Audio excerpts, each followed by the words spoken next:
মাকে শুনিয়ে একদিন বাবা বললেন, ঈদ তো প্রায় এসেই গেল। পুটুও বেশ মোটা হয়ে উঠল। এবার পুরি কাবাব দিয়ে কয়েকজন মানুষ খাওয়ানো যাক, কি বলো? তখন আমি ছোট, মা বাবার সঙ্গে বাড়িতে থাকি। রোজ পুতুলের বিয়ে দেই। দিনে 3 বার গিয়ে ভাইয়ের বিরুদ্ধে মার কাছে নালিশ করি। আর ভাত দিতে একটু দেরি হলে কেঁদে 2 চোখ ফুলাই। তাছাড়া গায়ের পাঠশালায় যাই। বাড়িতে গাই ছিল, বকরি ছিল, মুরগি ছিল। মা গাই ভালোবাসতেন, বলতেন ওরা দুধ দেয় অনেক, অথচ সামান্য খড় খেলে তুষ্ট থাকে, আর ওদের গোবরে পালানের ভালো সার হয়। বাবা ভালোবাসতেন বকরি আর মুরগি, এই দুটোই মার চোখে বিষ ছিল। তিনি বলতেন, বকরি, ওহ, ওরা বিষের পাতা পেলে তাও খায়, পালান তো ওদের জ্বালায় রাখাই দায়। মুরগি আরেক আপদ, ঘর নষ্ট করে মটর পালং শাক খেয়ে সাবার করে, মরিচ কপি টমেটো পর্যন্ত ওদের জ্বালায় রাখা জোর নাই। সেবার বাড়িতে একটা বকরির 4টি বাচ্চা হলো। শেষ বাচ্চাটি হলো নেহায়াত দুর্বল। বাকি 3টার সবল বাচ্চার ধাক্কায় দুর্বল বাচ্চাটা তার মায়ের কাছে ভিড়তেই পারল না। 2-3 দিন দেখা গেল দুধের অভাবে দুর্বল বাচ্চাটি যায়। বাবা বাচ্চাটি ধরে এনে মায়ের কোলে ফেলে দিলেন, বললেন, ও মরবা পথে, যদি পারো কে বাঁচাও। মা প্রথমে বিষম বিরক্তির সঙ্গে ভ্রুকুটি করলেন, বললেন, আমার গাড়ি এ জঙ্গল কেন? পরক্ষণেই বাচ্চাটির দিকে চেয়ে আমাকে বললেন, একটু দুধ বাটিতে ঢেলে নিয়ে আয় তো মা, দেখি আপদটাকে খাওয়ানো যায় কিনা। আমি বাটিতে দুধ নিয়ে এলাম। মা নিজে আঙ্গুল দুধে ভিজিয়ে বাচ্চাটাকে খাওয়াতে লাগলেন। বাচ্চাটা মার আঙ্গুল চুক চুক শব্দ করে চুষে খেতে লাগলো। এমনিভাবে 2 দিন 3 দিন গেল। এখন খিদে পেলেই বাচ্চাটি মার কাছে এসে হাজির হয়। মা বাচ্চাটির নাম রাখলো পুটু। পুটু পুটু ডাক দিলেই পুটু মার কাছে লাফিয়ে আসে। মা পুটুর জন্য একটি দুধ খাওয়ানোর বোতলের ব্যবস্থা করে ফেললেন।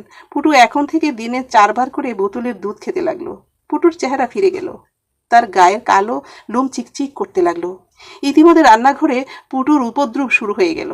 সে মার পাছে পাছে গিয়ে রান্নাঘরে ঢুকে মার কাপড়ের আঁচল কামড়িয়ে ধরে টানে এবং সুবিধা পেলে গিয়ে কোলে ওঠে। এর উপর কখনো পানির কলসটা উল্টিয়ে দেয়, কখনো মটর শাক নিয়ে টানাটানি করে, কখনো বা আমাকে দেখে যেমন লাফালাফি শুরু করে তাতে নুনের হাঁড়ি যে কাত হয়ে পড়ে, মশলার বাসন যে উপর হয়ে যায়, সেদিকে তার খেয়ালই থাকে না।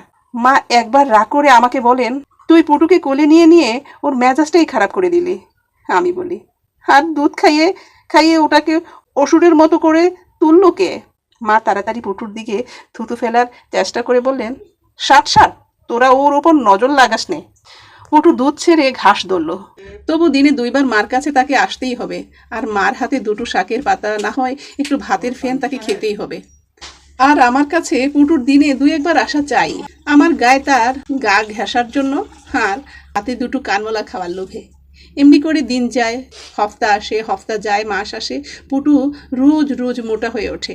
মাকে শুনিয়ে একদিন বাবা বললেন, ঈদ তো প্রায় এসেই গেল। পুটুও বেশ মোটা হয়ে উঠল। এবার পুরি কাবাব দিয়ে কয়েকজন মানুষ খাওয়ানো যাক, কি বলো? আমি ওসব কিছু জানি না, গম্ভীরভাবে মা এই মন্তব্য করে বাবার সামনে থেকে সরে গেলেন। বাবা এরপর আর কোনো জবাব দিল না। পুটু কাছেই ছিল। আমি দৌড়ে গিয়ে পুটুকে কোলে নিয়ে বুকে চেপে ধরলাম। পুটুও আদর বুঝলো। বিলাইয়ের বাচ্চার মতো চুপ করে কোলের মধ্যে লুকিয়ে রইল। কয়েকদিন যায়, বাবা আবার মাকে বললেন, দেখো, পুটুকে খাইয়ে খাইয়ে তাড়াতাড়ি আরও মোটা করো, ঈদের তো আর বেশি দেরি নাই। মা ঝংকার দিয়ে বললেন, তুমি কি ভেবেছ যে কয়েকদিনের মধ্যে পুটু একটা ছোটখাটো হাতি হয়ে যাবে? তবা তবা, যেন দুনিয়ায় পুটু ছাড়া আর খাসি বকরি নাই। বাবা কাজের মানুষ, সবসময় নানা ঝঞ্ঝাটের মধ্যে ডুবে থাকেন। তিনি মার কথার দিকে বিশেষ নজর না দিয়ে বেরিয়ে গেলেন। পুটুকে বাবা 2-4 বার আদর করেছিলেন, এখন সে যে বাবার পাছেও ঘোরাফেরা শুরু করলো। বাবা পুটুর জন্য তাজা ঘাস, বীজাণু ছোলা আর কলাইয়ের ভুসির ব্যবস্থা করলেন। দেখে মায়ের ভ্রু কুঞ্চিত হলো। বাবার উপর আমার মন খারাপ হয়ে উঠল। ঈদের মাত্র 2 দিন বাকি।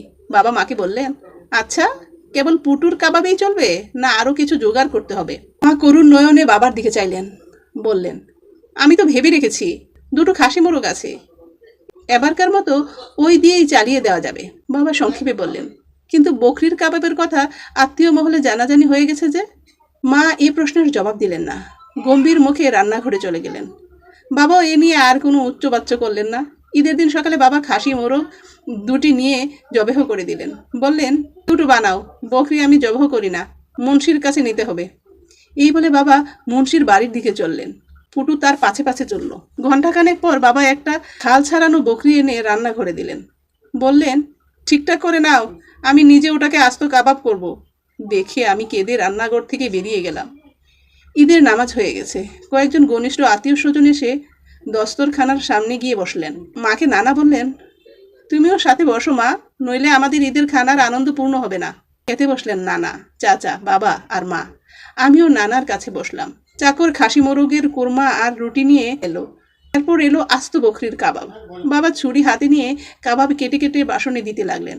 বাবা নানার বাসনে একটা রান দিলেন, আর চাচার বাসনে দিলেন আরেকটা রান, আর আমার বাসনে দিলেন সিনার এক বড় টুকরা। এরপর বাবা গেলেন মার বাসনের পানে।